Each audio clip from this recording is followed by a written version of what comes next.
ಕರ್ನಾಟಕ ಲೇಖಕಿಯರ ಸಂಘ ಕಳೆದ 3 ದಶಕಗಳಿಂದ ಕನ್ನಡದ ಸಾಹಿತ್ಯಿಕ ಸಂಘಟನೆಗಳಲ್ಲಿ ತನ್ನದೇ ಆದ ವಿಶಿಷ್ಟತೆಯನ್ನು ಮೆರಿತಾ ಬಂದಿರುವಂತಹ ಸಂಸ್ಥೆ.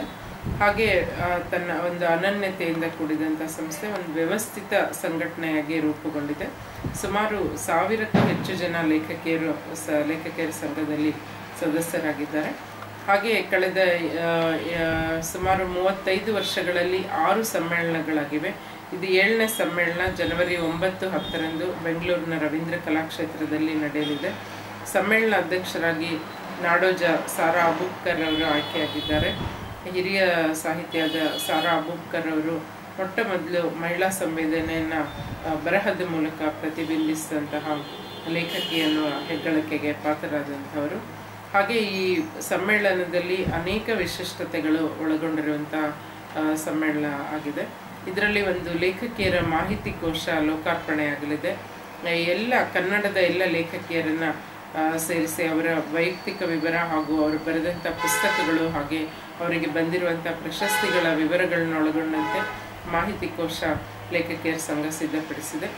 ಇದು ಇಲ್ಲಿಯವರೆಗೂ ಯಾವ ವಿಶ್ವವಿದ್ಯಾಲಯವಾಗಲಿ ಯಾವ ಸಂಸ್ಥೆಗಳಾಗಲಿ ಇಂತಹ ಮಾಹಿತಿ ಕೋಶವನ್ನು ಹೊರತಂದಿಲ್ಲ.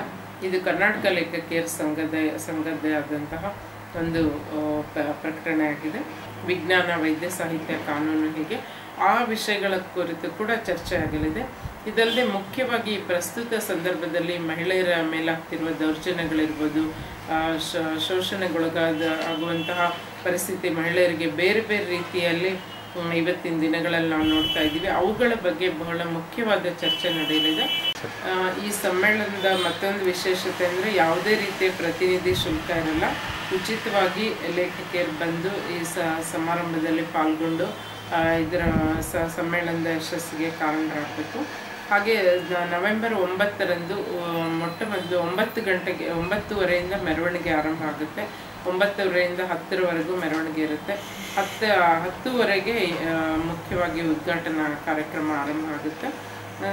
ನಂತರ ಸಂಜೆ ಸಮಯ 6 ಗಂಟೆಗೆ ಸಾಂಸ್ಕೃತಿಕ ಕಾರ್ಯಕ್ರಮ ಇರುತ್ತೆ. ಸಮಾರಂಭ ನವೆಂಬರ್ 10ರಂದು ಸಂಜೆ 5 ಗಂಟೆಗೆ ಸಮಾರೋಪ ಕಾರ್ಯಕ್ರಮ ಇರುತ್ತೆ. ಇದಲ್ಲದೆ ಪುಸ್ತಕ ಮಳಿಗೆಗಳಲ್ಲಿ ಪುಸ್ತಕಗಳಿಗೆ ರಿಯಾಯಿತಿ ದರದಲ್ಲಿ ಎಲ್ಲ ಪುಸ್ತಕಗಳು ದೊರೀತವೆ. ಆಮೇಲೆ ಎಲ್ಲ ಲೇಖಕಿಯರ ಒಟ್ಟು ಪುಸ್ತಕಗಳನ್ನ ಒಂದು ಕಡೆ ನೋಡುವಂತಹ ಅವಕಾಶ ಕೂಡ ಇದರಲ್ಲಿ ಲಭಿಸಲಿದೆ. ಹಾಗೆಯೇ ಮತ್ತೊಂದು ಸಾರಾ ಅಬೂಬ್ಕರ್ ಅವರ ಬಗ್ಗೆ ಬಂದಿರುವಂತಹ ಬರಹಗಳಿರ್ಬೋದು, ಹಾಗೆ ಅವರ ಪುಸ್ತಕಗಳಿರ್ಬೋದು, ಅವುಗಳ ಬಗ್ಗೆ ಕೂಡ ಪ್ರದರ್ಶನ ಇದ್ದೇ ಇರುತ್ತೆ. ಕರ್ನಾಟಕ ಲೇಖಕಿಯರ ಸಂಘ ಮುಖ್ಯವಾಗಿ ಒಂದು ಹೊಸ ರೀತಿಯ ಕಾರ್ಯಕ್ರಮವನ್ನು ಆಲೋಚನೆ ಮಾಡಿದೆ.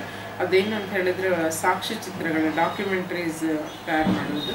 ಸೊ ಅನುಪಮ ಪ್ರಶಸ್ತಿ ಪುರಸ್ಕೃತ ಲೇಖಕಿಯರ ಬಗ್ಗೆ ಹಾಗೆ ಕರ್ನಾಟಕ ಲೇಖಕಿಯರ ಸಂಘ ನಡೆದು ಬಂದ ದಾರಿ ಈ ವಿಷಯಗಳ ಕುರಿತು ನಾವು ಡಾಕ್ಯುಮೆಂಟ್ರಿಯನ್ನು ಸಿದ್ಧ ಮಾಡೋರಿದ್ವು.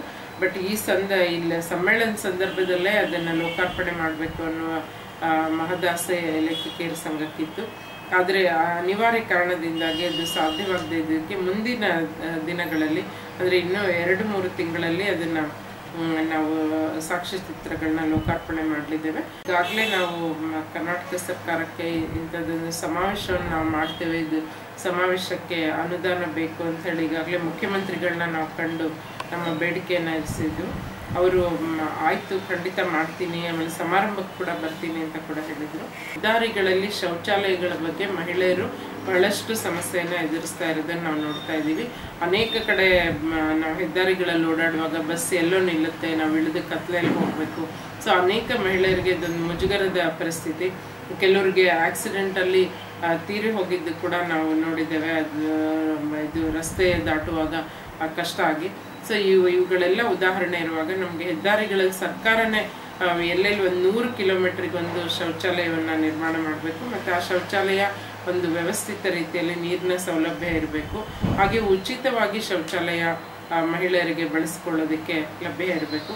ಏಕೆಂದರೆ ಅನೇಕ ಬಸ್ ಸ್ಟ್ಯಾಂಡ್ಗಳಲ್ಲಿ ನಾವು ನೋಡೋ ಹಾಗೆ 5 ರೂಪಾಯಿ 3 ರೂಪಾಯಿ ಅವ್ರಿಗೆ ಮನಸ್ಸಿಗೆ ಬಂದಂಗೆ ಹಣವನ್ನು ವಸೂಲಿ ಮಾಡ್ತಾರೆ. ಎಷ್ಟೋ ಜನ ಬಡ ಹೆಣ್ಮಕ್ಳಿಗೆ ಅದನ್ನು ಕೊಡೋದಕ್ಕೆ ಸಾಧ್ಯ ಆಗಲ್ಲ. ಸೊ ಇವುಗಳೆಲ್ಲ ಅದರಿಂದಾಗಿ ಹೆಣ್ಮಕ್ಳಲ್ಲಿ ಅನೇಕ ಆರೋಗ್ಯದ ಸಮಸ್ಯೆಗಳು ಕೂಡ ಬರುತ್ತೆ. ನಾನೊಬ್ಬ ವೈದ್ಯರಾಗಿ ಹೇಳೋದಂದ್ರೆ ಇದೊಂದು ಸರ್ಕಾರಕ್ಕೂ ನಮ್ಮದು ಕಳಕಳಿಯ ಮನವಿ.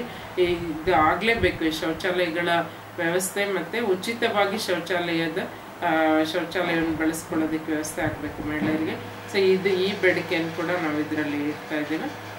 ಹಾಗೆ ಲೇಖಕಿಯರಿಗೆ ಈ ಪ್ರಕಾಶಕರಿಂದ ಆಗುವಂತಹ ಶೋಷಣೆ ತಡೆಗಟ್ಟೋದ್ರ ಬಗ್ಗೆ ಕೂಡ ಗಮನ ಹರಿಸಬೇಕು. ಲೇಖಕಿಯರೇ ಪ್ರಕಾಶಕಿಯರಾಗಿ ಬರೋದಕ್ಕೆ ಒಂದು ಸಹಾಯಧನ ಮತ್ತೊಂದು ಸರ್ಕಾರದಿಂದ ದೊರಕಬೇಕು. ಮತ್ತು ಗ್ರಂಥಾಲಯಗಳಿಗೆ ಪುಸ್ತಕಗಳ ಆಯ್ಕೆ ಮಾಡುವ ಕೂಡ ಲೇಖಕಿಯರ ಪುಸ್ತಕಗಳಿಗೆ ಆದ್ಯತೆಯನ್ನು ನೀಡಬೇಕು.